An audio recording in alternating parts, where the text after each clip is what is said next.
Prieš pradedant kurti perinatalinį mirties liudijimą pirmąją gyvenimo savaitę mirusiam naujagimiui, jis turi būti užregistruotas sistemoje ir turėti sukurtą gimimo pažymėjimą. Pacientą surasite paciento paieškoje įvedę jo ASI numerį.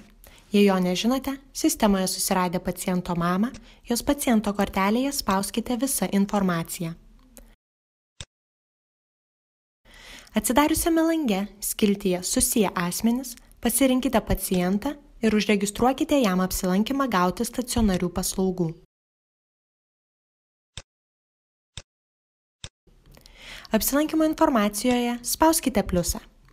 Medicininių pažymų skiltyje pasirinkite perinatalinį mirties liudijimą. Spauskite tęsti. Pažyma bus pildoma naujagimio sveikatos istorijoje.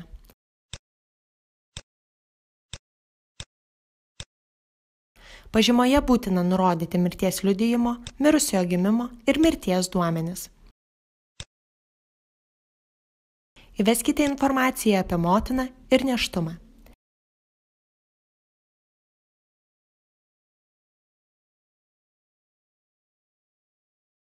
Įrašykite naujagimio duomenis.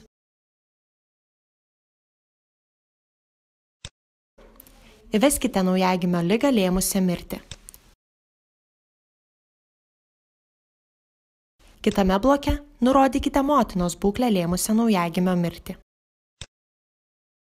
Nurodę perinatalinės mirties priežastį ir liudijimą išrašiusį specialistą, baikite pildyti dokumentą, pateikdami jį pasirašymui.